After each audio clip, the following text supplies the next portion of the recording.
والعصر، اور قسم ہے زمانہ محبوب کی، ان الانسان لفی خسر،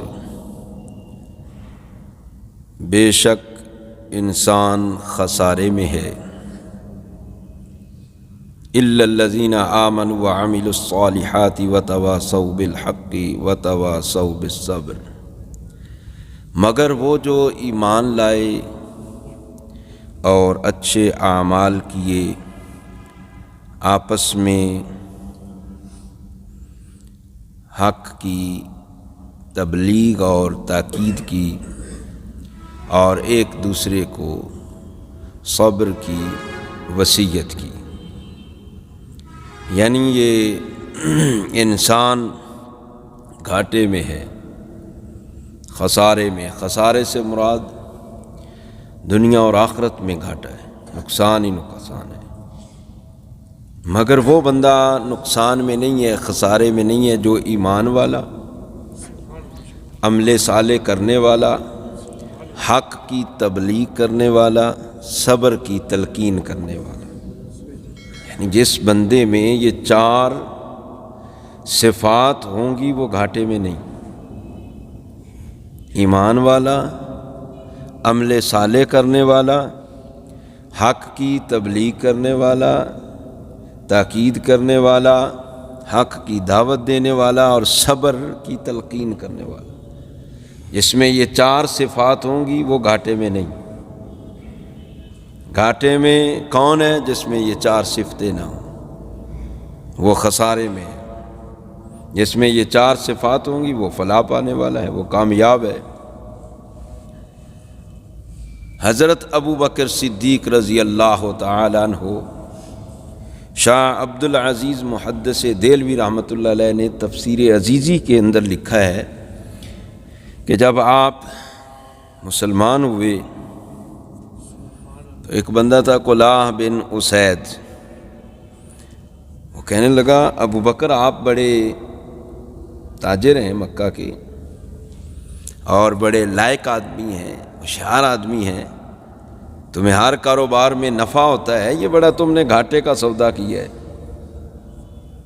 یہ کیا تم نے کر لیے کہ امراء کی، بڑے بڑے تاجروں کی دوستی کو چھوڑ کر غریبوں کے ساتھ ہو گئے ہو، ان مسکینوں کے ساتھ تم ہو گئے ہو، اور کئی معبودوں کی عبادت کو چھوڑ کر ایک اللہ کی عبادت کو پسند کرنا لگے ہو۔ ابو بکر تمہیں کیا ہو گیا ہے؟ وہاں پر حضرت ابو بکر صدیق نے جواب دیا، فرمایا کہ مومن کبھی بھی نقصان نہیں اٹھاتا، ایمان والا کبھی بھی خسارے میں نہیں ہوتا۔ تو جب آپ نے یہ کلمات کہے تو صاحب تفسیر عزیزی شاہ عبد العزیز محدث دہلوی رحمۃ اللہ علیہ لکھتے ہیں اللہ پاک نے آپ کی تائید میں سورہ عصر نازل فرمایا۔ گھاٹے میں ایمان والا نہیں ہے، گھاٹے میں تو کافر ہے۔ ایمان والا یہاں دنیا کے اندر بھی معزز اور محترم ہے، اور آخرت میں بھی معزز اور محترم ہے۔ اگر کوئی بندہ مومن ہے، اس سے کوئی گناہ ہو گیا، غلطیاں ہوئیں، یہ اللہ کی مرضی پر ہے، وہ چاہے تو صرف ایمان کی برکت سے سارے گناہوں پر قلم پھیر دے اور ایمان کی وجہ سے، کلمے کی وجہ سے جنت میں داخل کر دے، اس کی مشیت پر ہے، اور پکڑ بھی سکتا ہے۔ بعض گناہوں کی وجہ سے بندے کی گرفت ہوتی ہے، لیکن اگر کسی نے کلمہ پڑھا ہوا ہے نا، لا الہ الا اللہ محمد الرسول اللہ، دوزخ میں چلا بھی گیا تو کلمے کی برکت سے اپنے گناہوں کی سزا بھگت جب لے گا، اللہ پاک پھر اس کو جنت میں داخل کرے گا۔ ایمان کی ایک اپنی پاور ہے۔ حدیث پاک کے اندر آتا ہے، حضور فرماتے ہیں کہ ان اللہ تعالی سیخلص رجلا من امتی علی رؤوس الخلائق، جب میدان محشر قائم ہوگا نا تو اللہ پاک سب لوگوں کے سامنے میرے ایک امتی کو بلائے گا، ایک بندہ سب لوگوں کے سامنے کھڑا کیا جائے گا، اس کے اعمال کے جو رجسٹر ہیں وہ کھلیں گے، اور وہ رجسٹر ہوں گے کتنے؟ فرمایا ان کی تعداد 99 ہوگی۔ 99 رجسٹر بندے کے اعمال کے کھلے ہوں گے اور گناہوں سے بھرے ہوئے ہوں گے۔ ایک ایک رجسٹر اتنا بڑا ہوگا، کل سجل مثل مد البصر، ایک ایک رجسٹر اتنا بڑا ہے، اتنا ضخیم ہے وہ، جہاں بندے کی نگاہ جاتی ہے وہاں تک وہ رجسٹر ایک بڑا ہے، اتنا بڑا رجسٹر، اور 99 رجسٹر ہوں گے۔ اللہ پاک بندے کے سامنے رکھے گا اور فرمائے گا تنکر من ھذا شیئا، یہ جو اعمال تیرے سامنے آئے ہیں، کہیں ایسا تو نہیں ہوگا کہ یہ جو کرامن کاتبین ہیں انہوں نے کوئی غلطی سے کوئی لکھ دیا ہو زیادہ، تجھ پر ظلم تو نہیں کر دیا؟ کہیں دیکھو تو صحیح ان کو، کسی ایک کا منکر بھی ہے کہ یہ میں نے نہیں کیے، انہوں نے ویسے ہی لکھ دیے، کسی کا منکر ہے، بندے کے سامنے ہوں گے اس کے اعمال، بندہ کہے گا لا یا رب، یا اللہ میں کسی کا منکر نہیں ہوں، یہ سارے میرے کرتوت ہیں جو میرے سامنے آج۔ تو اللہ فرمائے گا افلک عذر، کوئی عذر پیش کرو، کوئی بہانہ کہ مجھ سے یہ غلطی سے ہو گیا، یہ ایسے ہو گیا، ایسے ہو گیا، کوئی تعویل کر لو، کوئی عذر پیش کر لو۔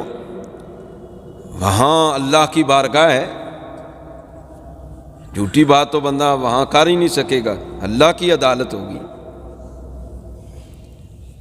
وہ کہے گا مولا کوئی عذر نہیں، میں نے جان بوجھ کر یہ سارے گناہ کیے، مجھے پتہ تھا، کوئی عذر نہیں، کوئی فرشتوں نے غلطی سے کوئی گناہ زیادہ بھی نہیں لکھا، جتنے میں نے کیے وہ سارے لکھے ہوئے ہیں۔ تو اللہ فرمائے گا پھر احضروا وزنک، چلو اپنے جہاں پر میزان پر اعمال تولے جا رہے ہیں نا، وہاں میزان پہ پہنچو۔ بندہ میزان پہ پہنچ جائے گا، اب اللہ تبارک و تعالیٰ کی طرف سے ایک کاغذ کا ٹکڑا میزان کے ایک پلڑے میں رکھا جائے، دوسرے پلڑے میں تو اس کے اعمال پڑے ہوئے ہیں، 99 رجسٹر بھرے پڑے ہیں اعمال کے، گناہوں کے، اور دوسرے پلڑے میں ایک بطاقہ کاغذ رکھا جائے گا، فیہا اشہد اللہ الہ الا اللہ و اشہد ان محمدن عبدہ و رسولہ، اس میں یہ کلمہ لکھا ہوگا۔ جو ہی دوسرے پلڑے کے اندر یہ بطاقہ اور کاغذ جس پر کلمہ شریف لکھا ہوگا وہ رکھا جائے گا، تو کلمے کی ایک اپنی پاور ہے، اب وہ سارے گناہوں سے وہ پلڑا بھاری ہو جائے گا، جس میں ایک گناہ، ایک بطاقہ کاغذ جس میں کلمہ لکھا ہوا وہ رکھا ہوا، وہ پلڑا بھاری ہو جائے گا۔ اب یہ بندہ کہے گا مولا یہ بطاقہ اور اس کے اندر جو کلمہ لکھا ہوا ہے مجھے تو نہیں یاد۔ ایک روایت کے اندر آتا ہے کہ اللہ، وہ اس کی شان ہے، لا تأخذہ سنۃ ولا نوم، نہ تو اسے اونگ آتی ہے نہ نیند آتی ہے۔ فرمایا تجھے تو یاد نہیں ہے، لیکن ہم تو نہیں بھولتے، نہ ہمیں اونگ آتی ہے نہ نیند آتی ہے، نہ ہم بھولتے ہیں۔ تو بھول گیا تھا لیکن ہم نہیں بھولے، تو نے کلمہ پڑھا تھا جو اس کے اندر لکھا ہوا ہے، جب یہ پلڑا بھاری ہو جائے گا، حدیث پاک کے اندر آتا فتودع السجلات فی کفۃ والبطاقۃ فی کفۃ، ایک پلڑے میں سارے گناہوں کے رجسٹر رکھے ہوں گے، دوسرے کلمے میں وہ کاغذ جس پر کلمہ لکھا ہوا وہ رکھا ہوا۔ طاشت السجلات، یہ پلڑا بھاری ہو جائے گا، وہ سارے گناہوں پر یہ پلڑا بھاری ہو جائے گا۔ اللہ پاک اس کلمے کی برکت سے بندے کی بخشش فرما دے۔ سبحان اللہ۔ تو یہ اس کی مشیت ہے، اس کی چاہت ہے، اس کی اپنی مرضی ہے وہ چاہے تو کسی کو پکڑ لے، ساری عمر اس کی نیکیوں سے بھری ہوئی ہے، اس نے کوئی ایسا ایک گناہ کر دیا، اللہ پاک اس پر گرفت فرما لے اور اس کو عذاب میں مبتلا کر دے۔ وہ چاہے تو ساری عمر گناہوں سے بھری ہوئی ہے، ایک اس نے نیکی ایسی کی اللہ کو پسند آ گئی ہے، اللہ پاک اس نیکی کی وجہ سے سارے معاف فرما دے۔ وہ رب ہے نا، قادر ہے، اس کو کوئی پوچھنے والا تو نہیں نا، وہ یہ اس کا عدل انصاف ہے، اس کا فضل ہے، اور اللہ پاک کا فضل ہی اس سے مانگنا چاہیے۔ بہرحال میں عرض یہ کر رہا تھا، انسان خسارے میں ہے، گھاٹے میں، مگر وہ بندہ جو ایمان والا ہے وہ گھاٹے میں نہیں، وہ گھاٹے میں، حضرت ابوبکر صدیق نے بھی یہی کہا کہ وہ بندہ گھاٹے میں نہیں جو ایمان والا ہے۔ تو کہیں نہ کہیں ایمان اس کو آسرا دے گا، سہارا دے گا اور بچائے گا۔ اور پھر ایمان کے ساتھ ساتھ اعمال کی بھی ضرورت ہے، اعمال صالحہ کی۔ یہ نہیں کہ خرد نے کہہ بھی لیا لا الہ الا اللہ تو کیا حاصل، دل و نگاہ مسلمان نہیں تو کچھ نہیں۔ کہ بندہ کلمہ پڑھ لے، ٹھیک ہے، کلمے کی برکات ہیں، کلمہ بندے کو قیامت کے دن اللہ کے عذاب سے بچائے گا۔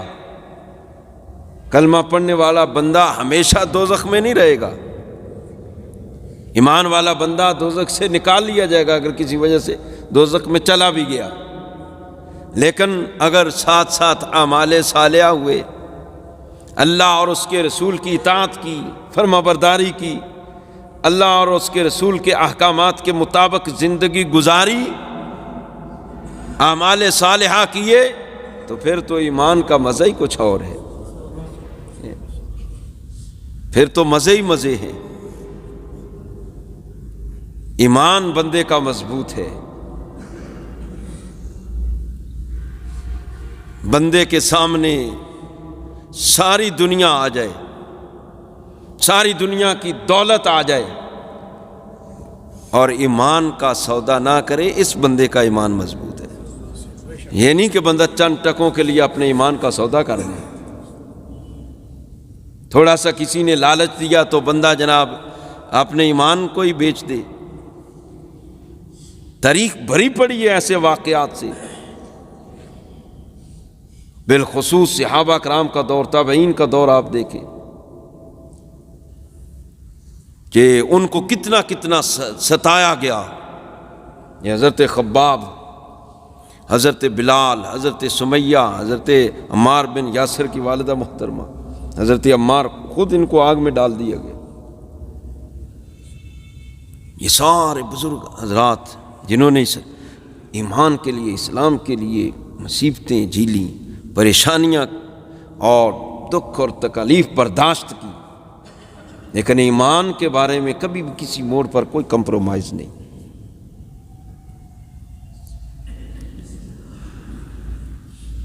حضرت عبداللہ بن حذافہ سہمی، فاروق اعظم کا دور ہے،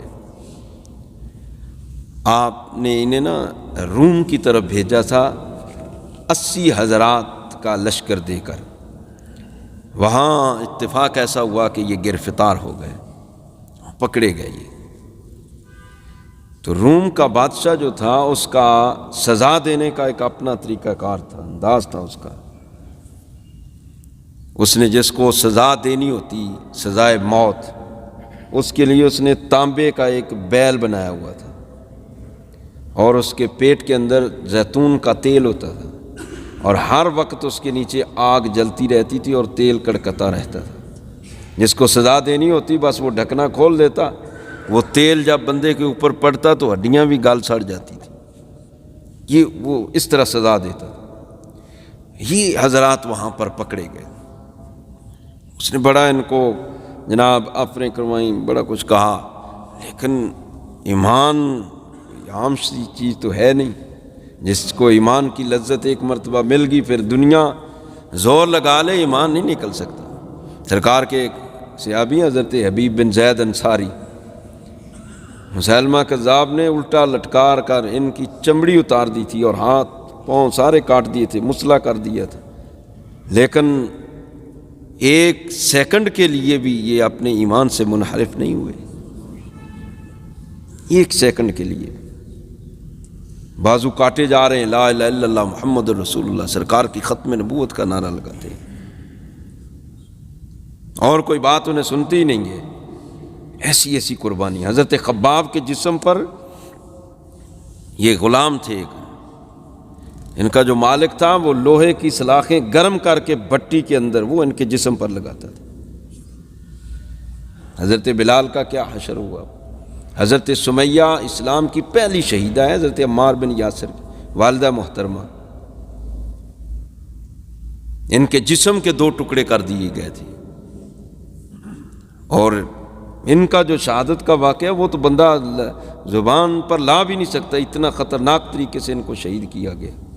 لیکن جو کلمہ ہے لا الہ الا اللہ محمد رسول اللہ، ایک لمحہ کے لیے بھی پیچھے نہیں ہٹے۔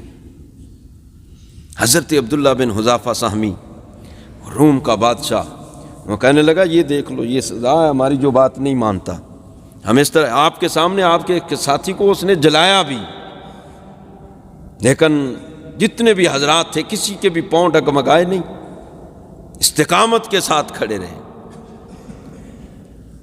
تو اس نے دیکھا کہ یہ بندہ جو ہے نا، یہ جوان، یہ آگے آگے ہے، لگتا ہے یہ ان کا سردار ہے، اس کو آگے لاؤ۔ جب آپ کو جلانے کے لیے آگے لایا گیا نا، اس وقت آپ کی آنکھوں سے آنسو جاری ہو گئے۔ بادشاہ کہنے لگا میں نے کہا نہیں تھا کہ یہ بڑی خطرناک سزا ہے، اس سے تو ہڈیاں بھی گل سڑ جاتی ہیں، اب رو رہا ہے نا، ہم نے تو پہلے کہا تھا کہ کمپرومائز کرو، ہماری بات مان جاؤ، عیسائی ہو جاؤ، اب رو رہے ہو، موت سے ڈرتے ہو۔ فرمایا ہم موت سے نہیں ڈرتے، موت تو ہم اس کے پیچھے ہیں، وہ آگے آگے ہوتی ہے، ہم تو کہتے ہیں موت آئے، موت سے نہیں ہم ڈرتے۔ کہنے لگا پھر روئے کیوں ہو؟ آپ فرمانے لگے میں رویا اس لیے ہوں کہ میری ایک جان ہے، میں یہ چاہتا تھا کہ میرے جسم پر جتنے بال ہیں اتنی میری جانیں ہوتی تو میں ایک ایک کر کے اسلام پر قربان کر دیتا۔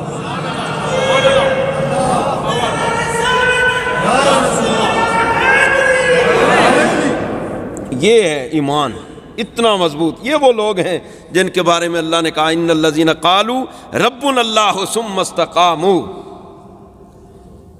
کہ بے شک وہ لوگ جنہوں نے کہا کہ ہمارا رب اللہ ہے، پھر اس پر ڈٹ گئے، پھر تتنزل علیہم الملائکۃ، پھر ان پر ملائکہ آتے ہیں، اللہ تخافوا ولا تحزنوا وابشروا بالجنۃ التی کنتم توعدون، پھر انہیں خوشخبریاں دی جاتی ہیں کہ خوف نہیں کرنا، غم بھی نہیں کرنا، فرشتے آ کر خوشخبریاں دیتے ہیں، جنت کی خوشخبریاں کہ تمہارے لیے جنت ہے جس کے تمہارے ساتھ وعدے کیے گئے ہیں۔ اب اس نے بادشاہ نے سوچا کہ یہ موت سے تو ڈرتا ہی نہیں ہے، اب چلو اس کو مزید لالچ دیتے ہیں۔ یہ بات سننے والی ہے جو میں عرض کرنا چاہتا تھا کہ ایمان اتنا مضبوط ہو۔ وہ بادشاہ کہنے لگا کہ میری ایک ہی بیٹی ہے، بہت بڑی میری سلطنت ہے، میں اپنی بیٹی کا تمہیں رشتہ بھی دوں گا اور آدھی سلطنت کا مالک بھی بناؤں گا، تو عیسائی ہو جا۔ تو آپ نے جو جواب دیا، فرمانے لگے تو نے یہ کیا ہمارا قیمت لگائی ہے، تخت سکندری پہ تھوکتے نہیں ہیں، بستر لگا ہوا ہے جن کا تیری گلی میں۔ آپ فرمانے لگے بادشاہی کہہ رہا ہے، رشتہ بیٹی کا کہہ رہا ہے، حسینہ جمیلہ جو ہے، فرمایا تو آدھی کی بات کرتا ہے نا، پورا عرب یہ تو ہمیں دے دے نا، تو پھر بھی ہم ایک لمحہ کے لیے بھی اپنے رسول سے بے وفائی نہیں کر سکتے، ایک لمحہ کے آنکھ جھپکنے کی دیر بھی، آنکھ جھپکنے کی دیر بھی ہم رسول اللہ سے بے وفائی نہیں کر سکتے۔ یہ ہے ایمان۔ بندے خسارے میں ہیں مگر وہ لوگ جو ایمان لائے اور اعمال صالحہ کیے اور حق کی تبلیغ کی اور صبر کی تلقین کی، یہ جس میں 4 صفتیں ہوں گی وہ گھاٹے میں نہیں۔ ایمان اتنا مضبوط ہو بندے کا، پھر اعمال صالحہ بھی کرے۔ اگر اعمال صالحہ کرے گا نا، اس کے فائدہ دنیا میں بھی ہے، بندہ دنیا میں بھی معزز محترم ہے۔ بے شمار اعمال ایسے ہیں جن کی برکات ایسی ہیں کہ بندہ دنیا کے اندر دیکھتا ہے، پھر اگر دنیا میں کوئی آزمائش آ بھی گئی تو اللہ پاک اگلی منزلیں آسان کر دے گا۔ حدیث پاک کا سب سے پہلی منزل تو آخرت کی منازل میں سے قبر ہے نا۔ جب بندہ قبر میں جاتا ہے نا اعمال صالحہ کرنے والا، سوال و جواب ہوتے ہیں، مر ربوں کا، منکر نکیر آتے ہیں، تیرا رب کون ہے؟ ایک بندہ ہے، کہتا ہے ربی اللہ، ما دینوں کا، دینی الاسلام، ایک بندہ ہے۔ پھر سرکار سامنے جلوہ فرما ہوں گے، پوچھا جائے گا ما کنت تقول فی ھذا الرجل، ان کے بارے میں کیا کہتا تھا؟ نیک عاشق تو کہے گا مر کے پہنچا ہوں یہاں دل ربا کے واسطے۔ جب سرکار تشریف لے جائیں گے، سوال جواب ہو جائیں گے، تو حدیث پاک کے اندر آتا ہے کہ اس نیک بندے کی قبر میں ایک نورانی شخصیت داخل ہوگی، بڑا خوبصورت بندہ داخل ہوگا، احسن الوجہ، جس کا چہرہ بڑا خوبصورت ہوگا، اور پھر حسن الثیاب، خوبصورت کپڑے ہوں گے، سفید رنگ کا لباس ہوگا، اور اس کے جسم سے خوشبو آ رہی ہوگی۔ یہ قبر میں لیٹا ہوا صالح آدمی، یہ نیک بندہ کہے گا تعجب کے ساتھ، پریشانی نہیں، کہ تو میری قبر میں آیا ہے، تیری شکل خوبصورت، لباس خوبصورت، تیرے جسم سے خوشبو آ رہی ہے، پریشانی مجھے کوئی نہیں ہوئی، لیکن تعجب ضرور ہوا ہے، جس ہستی نے آنا تھا وہ تو اپنا دیدار کروا کے تشریف لے گئے، تو بتا، تو بھی بڑا خوبصورت ہے، تو کون ہے؟ تو وہ کہتا ہے، وہ جو نیک خوبصورت بندہ ہوتا ہے، کہ پریشان نہیں ہونا، گھبرانا نہیں ہے، انا عملک الصالح، یہ قبر کی بات ہو رہی ہے۔ وہ نورانی شخصیت کہے گی گھبرانا نہیں، انا عملک الصالح، میں وہ تیرے صالح نیک اعمال ہوں جو زندگی میں تو کرتا رہا، میں تیری نماز ہوں، روزہ ہوں، حج ہوں، زکوٰۃ ہوں، دیگر فرائض و واجبات، جو کچھ تو نے اچھا عمل زندگی میں کیا، اللہ نے میری شکل میں تیری قبر میں بھیج دیے تیرے اعمال، تاکہ میں تجھے قیامت تک تیری قبر میں تجھے تسلی دیتا رہوں، تجھے قبر میں کوئی گھبراہٹ نہ آئے۔ یہ اعمال صالحہ کی برکت ہے۔ اور اگر اعمال صالحہ نہیں ہیں، من مانیاں ہیں، تو پھر ان کی نحوست بھی بڑی ہے۔ میں آپ کو الزواجر کی حدیث پاک ایک سنا دیتا ہوں، امام بہقی نے دلائل النبوہ کے اندر اس کو نقل کیا ہے، اور امام حاکم نے المستدرک کے اندر، یہ حدیث کی معتبر کتب ہیں، کہ سرکار نے فرمایا کہ ما ظہرت الفاحشۃ فی قوم قط یعمل بها الا ظہر فیہم الطاعون والاوجاع التي لم تکن فی اسلافہم، یعنی گناہ کے اثرات کیسے ہیں۔ جہاں پر عمل صالح نہیں ہو رہا، کلمہ ہم رسول اللہ کا پڑھتے ہیں، نام اللہ کا لیتے ہیں، لیکن مرضی اپنی کرتے ہیں، اپنے رسم و رواج میں، اپنے کلچر میں پھنسے ہوئے ہیں، حالانکہ ہمارا کچھ نہیں۔ ہم جب مسلمان ہوتا ہے نا بندہ، جو مسلمان وہ پابند ہے اسلام کا، وہ من مانی نہیں کر سکتا۔ چومی بگویم مسلمانم بلرزم، علامہ کہتا ہے جب میں کہتا ہوں نا میں مسلمان ہوں تو کانپ جاتا ہوں، کیوں؟ دانم مشکلات لا الہ الا، مجھے پتہ لا الہ الا اللہ پڑھنے کے بعد مشکلات کا سامنا کرنا پڑتا، یعنی مطلب کیا ہے؟ مشکلات نہیں ہے، اسلام دین فطرت ہے، کوئی مشکل نہیں ہے، کوئی پریشانی نہیں، بندہ اسلام پر عمل پیرا ہو کر زندگی گزارتا رہے، بندہ مزے میں رہتا ہے، دنیا میں بھی آخرت میں بھی۔ وگرنہ بندہ زبان سے کہ میں مسلمان ہوں اور مرضی کرے اپنی، دین کو پس پشت ڈال دے، تو پھر اس کا وبال کیا ہے؟ میں سرکار کے فرامین آپ کے سامنے رکھتا ہوں۔ سرکار نے فرمایا جس قوم میں فحاشی اور عریانی ظاہر ہو جائے، فحاشی اور عریانی سمجھتے ہیں نا، عورتیں بے پردہ ہوں، سرعام بدکاریاں ہوں، غلط کاریاں ہوں، فحاشی عریانی، فرمایا جس قوم میں پھیل جاتی ہے نا، عام ہو جاتی ہے، تو اللہ پاک کی طرف سے پہلا تو اس قوم پر وبال یہ آتا ہے کہ اللہ پاک اس قوم کو، ان لوگوں کو طاعون کے مرض میں مبتلا کرتا ہے، جہاں فحاشی اور عریانی عام ہوتی ہے۔ وہاں پر طاعون کا مرض پھیل جاتا ہے۔ اور فرمایا جو اگلی بات ہے وَالْأَوْجَاعُ الَّتِي لَمْ تَكُنْ فِي أَسْلَافِهِمْ، جس قوم میں فحاشی اور عریانی عام ہوتی ہے وہ قوم ایسی ایسی بیماریوں میں مبتلا ہوتی ہے جن بیماریوں کا ذکر یا جن بیماریوں کے بارے میں ان کے باپ دادا بھی نہیں جانتے ہوں گے۔ آپ دیکھ لیں آج کیسی کیسی بیماریاں ہیں، ہمارے بزرگوں کو پتہ تھا یہ بلڈ پریشر کیا ہوتا ہے، یہ شوگر کیا ہوتی ہے، ایسی ایسی بیماریاں آئیں گی کہ آباء و اجداد اسلاف کو ان کا پتہ ہی نہیں ہوگا، کبھی انہوں نے ذکر ہی نہیں کیا ہوگا۔ آج دیکھ لیں کیسی کیسی بیماریاں ہیں۔ نت کوئی یہ کرونا کسی نے سنا نہ تھا نام؟ بندے کو خود بھی کبھی سوچنا چاہیے، اکیلے بیٹھ کر خود بندہ اپنی اصلاح کرے، اپنے گھر والوں کی اصلاح کرے۔ یہ تو پوچھا جائے گا کل قیامت کے دن، اس لیے اللہ نے فرمایا قوا انفسکم واہلیکم نارا، اپنے آپ کو بھی بچانا ہے اور اپنے اہل و عیال کو بھی بچانا ہے، ورنہ کل یہی گھر والے بھی پکڑیں گے قیامت کے دن اگر ان کی اصلاح اور تربیت نہیں کی، یہ بھی پکڑ لیں گے، عرض کریں گے مولا اس نے ہمیں حرام کھلایا ہے، ہم نے تو نہیں کہا تھا، مولا اس نے کبھی ہمیں دین کی بات بتائی نہیں، حق کا راستہ بتایا ہی نہیں، ہمیں کوئی اچھا واز سنایا ہی نہیں، اس کو اپنی ہوش نہیں تھی، اس نے ہمیں کیا سیدھی راہ پر چلانا تھا۔ اپنی اصلاح بندہ کرے، یہ اگر بندہ سمجھے نا اصلاح کی نیت ہو تو یہ ایک فرمان ہی بڑا ہے۔ اپنی اصلاح، گھر والوں کی اصلاح، محلے والوں کی، رشتہ داروں، کوشش بندے کو کرنی چاہیے کہ جتنا ہو سکے اصلاح کرتے جائیں، کیونکہ کامیاب بندہ وہ چار باتیں ہیں نا، ایمان، عمل صالح، حق کی تبلیغ اور صبر کی تلقین۔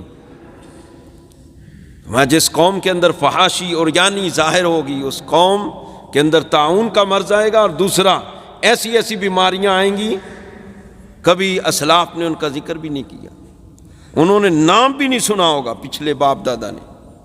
اور فرمایا ما منع قوم اصدقاء الا منع المطر من السماء لولا البہائم لم یمطروا، فرمایا کہ جو قوم اصدقاء، صدقات اور خیرات اور زکوٰۃ روک لیتی ہے، بندہ صاحب ثروت ہے، صاحب استطاعت ہے، مالک نصاب ہے، اس کے باوجود اپنے مال سے زکوٰۃ نہیں دیتا اور اس پر سانپ بن کر بیٹھا ہوا ہے، تو فرمایا جو معاشرہ زکوٰۃ نہیں نہ دیتا، جو لوگ اپنے مال سے اللہ کی راہ میں خرچ نہیں کرتے، اللہ پاک ایسے لوگوں سے بارش کو روک لیتا ہے۔ پھر لولا البہائم لم یمطروا، سرکار نے فرمایا اگر یہ چھوٹے چھوٹے یہ جو ہے نا جاندار، یہ کیڑے مکوڑے اور بہائم، یہ حیوان جانور، فرمایا یہ نہ ہونا تو اللہ بارش برسائے ہی نہ ایسے لوگوں پر، ان کی وجہ سے بھی اللہ پاک مہربان ہو جاتا ہے۔ اس لیے بندے کو اللہ پاک نے اگر وسعت دی ہے، مال دولت دیا ہے، تو وہ یہ نہ سمجھے میرا ہی ہے، تیرا کچھ نہیں ہے، سب کچھ یہاں دنیا میں رہ جانا ہے۔ وہ اتنا بڑا بادشاہ پوری دنیا پر حکمرانی کرنے والا سکندر اعظم، خالی ہاتھ، اس نے کہا میرے کفن سے ہاتھ باہر نکال دینا، لوگوں نے کہا وہ کیوں؟ کہنے لگے پتہ چلے لوگوں کو کہ پوری دنیا پر بادشاہی کرنے والا سکندر اعظم آج دنیا سے جا رہا ہے تو خالی ہاتھ جا رہا ہے۔ ہاں وہ کفن ہے، وہ بھی اگر نصیب ہو جائے، قبر نصیب ہو جائے، وہ تھوڑی سی جگہ، وگرنہ یہ سرائے ہے دنیا، اس کو مسافر خانہ ہی سمجھنا چاہیے، تو مسافر کی طرح اس میں رہنا چاہیے۔ مسافر کسی جگہ پر پکا ڈیرا نہیں لگاتا، اس کو پتہ ہوتا یہ منزل ہی نہیں، میری منزل تو آگے ہے۔ تو انسان کی یہ منزل ہی نہیں ہے، اس کا مقصد ہی نہیں ہے دنیا، اس کی منزل آگے ہے، اس کی منزل آخرت ہے، اپنی عقبہ آخرت کو بہتر کرنا چاہیے۔ اور فرمایا ما بخس قوم المکیال والمیزان الا اخذوا بالسنین، فرمایا جو قوم ناپ تول میں کمی کرتی ہے، دو چیزیں، ایک پیمائش ناپ، دوسرا تول، فرمایا جو قوم ناپ تول میں کمی بیشی کرتی ہے، لینے کے لیے جناب پتھر اور ہیں، دینے کے لیے پتھر اور ہیں، لینے کا پیمانہ اور ہے، دینے کا پیمانہ اور ہے، تو تو ایسے لوگوں کے لیے تو قرآن نے بھی کہا، ویل کہا ہے، ویل للمطففین الذین اذا اکتالوا علی الناس یستوفون واذا کالوہم او وزنوہم یخسرون۔ یہ خسارہ ہی خسارہ ہے، ہلاکت ہی ہلاکت ہے۔ وہ تو آخرت میں ہوگی نا، ویل تو دوزخ کا عذاب۔ دنیا کی بات کر رہا ہوں، فرمایا کہ برے اعمال کی نحوست دنیا میں بندے پر پڑتی ہے۔ بعض دفعہ کرنے والے تھوڑے ہوتے ہیں، رگڑے میں سارے آ جاتے ہیں۔ کیوں؟ انہوں نے روکا نہیں ان کو، کبھی برا نہیں سمجھا۔ فرمایا جس قوم کے اندر یہ بیماری پھیل جائے، گناہ پھیل جائے کہ لوگ ناپ تول میں کمی کرنا شروع کر دیں، فرمایا الا اخذوا بالسنین، اللہ پاک اس قوم کو قحط سالی میں مبتلا کرتا ہے۔ یہ سرکار بیماریاں بھی بتا رہے ہیں اور ساتھ ساتھ علاج بھی بتا رہے ہیں۔ علاج آپ اس کا عکس سمجھتے جائیں۔ ناپ تول میں کمی نہیں ہوگی تو پھر قحط سالی نہیں آئے گی۔ بندے زکوٰۃ دیں گے تو وقت پہ بارش ہوگی، بے موسمی بارش نہیں ہوگی۔ اگر بے حیائی، فحاشی اور جانی نہیں ہے تو پھر جناب اللہ پاک بیماریاں بھی بندوں کو نہیں لگائے گا، وگرنہ بے حیائی ہے تو پھر طرح طرح کی بیماریاں ہیں۔ پھر آگے چوتھے نمبر پر سرکار نے فرمایا وَلَا حَكَمَ أُمَرَاءُ بِغَيْرِ مَا أَنزَلَ اللَّهُ إِلَّا سَلَّطَ اللَّهُ عَلَيْهِمْ عَدُوَّهُمْ۔ بڑی خطرناک بات ہے۔ فرمایا جو قوم اللہ کے نازل کردہ احکام کے مطابق فیصلے نہیں کرتی، جس کی عمراء، جس قوم میں عمراء، حکام، قاضی، جج، فرمایا اللہ کے حکم کے مطابق، اللہ کے نازل کردہ احکام کے مطابق اگر فیصلے نہیں نہ کریں گے تو پھر الا سلط اللہ علیہم عدوہم، ایسے لوگوں پر اللہ پاک دشمن کو مسلط کرے گا۔ اس حد تک فرمایا مسلط کرے گا فاستنقذوا بعد ما فی ایدیہم، دشمن لوگوں کے ہاتھوں میں جو لقمہ پکڑا ہوا نا، وہ اس لقمے کو بھی چھین لیں گے۔ آج دیکھ لو، دین کا نام لو تو کہتے ہیں جی اسمبلی میں تو مذہب کا نام بھی نہیں لینا چاہیے، مذہب کا نام نہیں لینا۔ اور یار اگر مذہب کا نام نہیں لے گے تو سرکار کیا فرما رہے ہیں؟ کائنات کا نظام بدل سکتا ہے، فرمان مصطفیٰ نہیں بدل سکتا۔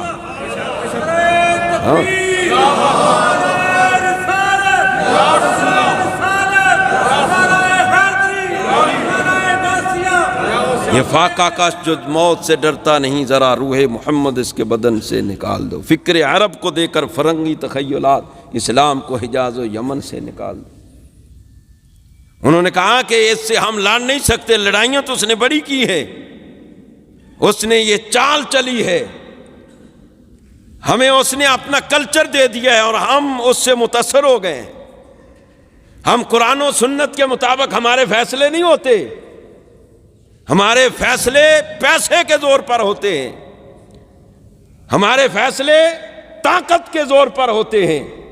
قرآن و سنت کے مطابق جب فیصلے نہیں ہیں تو سرکار نے فرمایا جہاں قاضی، جج، عمراء، حکام اللہ کے نازل کیے ہوئے احکامات کے مطابق فیصلے نہیں کریں گے، اللہ پاک ان پر دشمن کو مسلط کرے گا، اور دشمن اس حد تک آ جائے گا کہ لوگوں کے ہاتھوں میں جو لقمہ ہوگا اس کو بھی چھین لے گا۔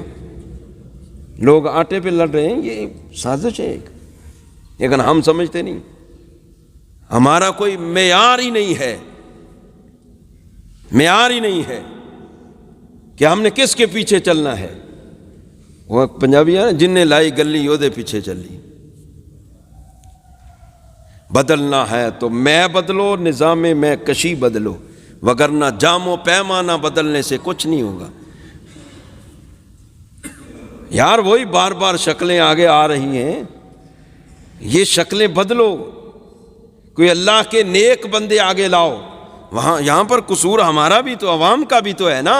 عوام اب پھنسی ہوئی، اب رو رہی ہے، اب پچھتائے کیا ہوت جب چڑیاں چوگ گئی کھیت۔ وہ تو لقمہ ہاتھ سے چھین کر لے گئے ہیں۔ بڑا بے وجہ تو نہیں چمن کی تباہیاں، کچھ باغباں ہیں برق و شرر سے ملے ہوئے۔ جب تک چوکیدار نہیں نہ ملتا چور کے ساتھ، اس وقت تک چوری نہیں ہوتی۔ ان کی اپنی عیاشیاں ختم ہوں تو غریب کے گھر تک آٹا پہنچے نا۔ تو یہ تب ہی ختم ہوں گی جب اللہ اور اس کے رسول کے بتائے ہوئے احکامات کے مطابق فیصلے ہوں گے۔ ورنہ تو وہ تو ہاتھ سے بھی چھین کر، سرکار نے تو پہلے یہ خبر دے دی ہے اور ایسا ہو رہا ہے۔ 5ویں نمبر پر سرکار نے فرمایا ما عطلوا کتاب اللہ و سنت نبیہ الا جعل اللہ بأسهم بینہم، یہ اس سے بھی بڑی ڈاڈی بات ہے۔ فرمایا جو قوم کتاب اللہ کو معطل کرتی، مطلب کیا؟ کتاب اللہ کے احکام کو چھوڑتی ہے اور اپنے نبی کی سنت کو چھوڑتی ہے، حضور فرماتے ہیں اللہ پاک اس قوم کے اندر خانہ جنگی پیدا کر دیتا ہے۔ اب دیکھ لو، اپنے اپنے لوگ لیڈروں کے پیچھے جناب سگے بھائیوں کے خلاف نہیں ہیں، مرنے مروانے تک لوگ پہنچ جاتے ہیں، تو اور خانہ جنگی کس کا نام؟ یہ بھی فرقہ واریت ہے نا۔ کیوں؟ ہم نے نہ کتاب اللہ کو دیکھا ہے نہ سنت رسول کو دیکھا ہے، ہم شخصیت پرست لوگ ہیں۔ شخصیت پرستی نہیں ہونی چاہیے، حق پرستی ہونی چاہیے۔ دیکھو کتاب اللہ کے مطابق کون ہے، سنت رسول کے مطابق کون ہے، جو کتاب اللہ کے مطابق چل رہا ہے، سنت رسول کے مطابق چل رہا ہے، آپ اس کے پیچھے چلیں، وہ آپ کو کہیں گرائے گا نہیں، پریشان نہیں ہونے دے گا۔ ہمارے استاد فرماتے تھے اسلام اس کی شان یہ ہے، یہ تو پہلا مسئلہ ہی روٹی کا حل کرتا ہے۔ یار بندہ مسلمان ہو، اللہ کو ماننے والا ہو، تو پھر گھبرائے پریشان ہو، ایسا نہیں ہو سکتا۔ اس نے فرمایا من اعرض عن ذکری فإن له معیشۃ ضنکا ونحشرہ یوم القیامۃ اعمی، میں جو میرے ذکر سے اعراض کرے گا دنیا کے اندر تو اس کی معیشت تنگ کروں گا۔ اب ہم نے خود دیکھنا ہے کہ ہماری معیشت تنگ کیوں ہے۔ آپ جتنے مرضی بندے لے آئیں باہر سے، معیشت کا مسئلہ حل نہیں ہو سکتا۔ مولوی صاحب یہ مسئلہ کیسے حل ہوگا؟ مولوی صاحب کا جواب تو یہ ہے معیشت کا مسئلہ تب حل ہوگا جب ہم اللہ کے احکام کے مطابق اپنے ملک کا نظام چلائیں گے، تو معیشت کا مسئلہ تو سب سے پہلے حل ہوگا، روٹی کا مسئلہ تو پہلے حل ہو جانا ہے۔ اور یار انگریز کے وہ جو نا بنائے ہوئے قانونوں کے ساتھ تو روٹی کا مسئلہ حل نہیں نہ ہونا۔ اللہ نے فرما دیا ہے روٹی کا مسئلہ اگر حل کرنا ہے تو قرآن کا نظام لاؤ، قرآن کے نظام کو اپنے اوپر نافذ کرو، وگرنہ فَلْيَحْذَرِ الَّذِينَ يُخَالِفُونَ عَنْ أَمْرِهِ أَن تُصِيبَهُمْ، فرمایا جو ان لوگوں کو ڈر نہیں لگتا فَلْيَحْذَرِ الَّذِينَ يُخَالِفُونَ عَنْ أَمْرِهِ، جو اللہ کے محبوب کے طریقوں کی مخالفت کرتے ہیں، میں ڈر کوئی نہیں لگتا، ڈرو ورنہ کیا ہوگا؟ دو طرح سے پکڑوں گا، ان تصیبہم فتنہ او یصیبہم عذاب علیم، فرمایا فتنوں میں مبتلا کروں گا اور آخرت میں دردناک عذاب دوں گا۔ یعنی جو لوگ اللہ کے رسول کے طریقوں کی مخالفت کرتے ہیں، واضح آیت ہے 18ویں پارے کی، فَلْيَحْذَرِ الَّذِينَ يُخَالِفُونَ عَنْ أَمْرِهِ، فرمایا پس ڈرنا چاہیے ان لوگوں کو جو میرے محبوب کے طریقوں کی مخالفت کرتے ہیں، ڈرو ورنہ کیا ہوگا؟ ان تصیبہم فتنہ، اللہ پاک انہیں فتنوں میں مبتلا کرے گا۔ یہ فتنے ہی ہیں سارے، اور کیا ہے؟ کبھی روٹی کا مسئلہ، کبھی بجلی کا مسئلہ، کبھی کس چیز کا مسئلہ، کبھی کس چیز کا مسئلہ، ہر جگہ مسئلہ ہی مسئلہ ہے۔ تو یہ فتنے کس کا نتیجہ ہم نے کبھی غور ہی نہیں کیا۔ یار بندہ اللہ رسول کی بات ماننے والا ہو نا تو اسے کبھی کوئی پریشانی نہیں آتی، کیونکہ وہ تو اللہ رسول کی بات مان کر چل رہا ہے۔ ایسا بندہ ہوتا ہے وہ ایک دفعہ للکار دے تو پوری دنیا کو ہلا کے رکھ دیتا ہے۔ اتنے مسلمان اور مسلمان ہی تنگ، مسلمانوں نے کبھی سوچا ہی نہیں ہے کہ ہم تنگ کیوں ہیں۔ ہم تنگ اسی وجہ سے ہیں، ہم نے اللہ رسول کے راستے کو چھوڑ دیا، ہم غیروں کے راستے پر چلے ہوئے ہیں۔ جب اس راستے پر رہیں گے تو اللہ بڑا مہربان ہے، وہ بڑا پیار کرتا ہے۔ شیخ سعدی کہتے تو کے بعد دشمنا نظرداری دوستاں را کجا کنی محروم، یہ شیخ سعدی رحمت اللہ علیہ کہتے ہیں کہ تو کے بعد، تو تو اتنا رحیم ہے، کریم ہے، مہربان ہے، تو کے بعد دشمنا نظرداری، تو تو دشمنوں اور منکروں پر بھی نظر رکھتا ہے، ان کو بھی رزق دے رہا ہے۔ دوستاں را کجا کنی محروم، جو تیرے دوست ہیں تجھے ماننے والے ان کو کیسے محروم رکھے گا؟ اللہ تو بڑا مہربان ہے۔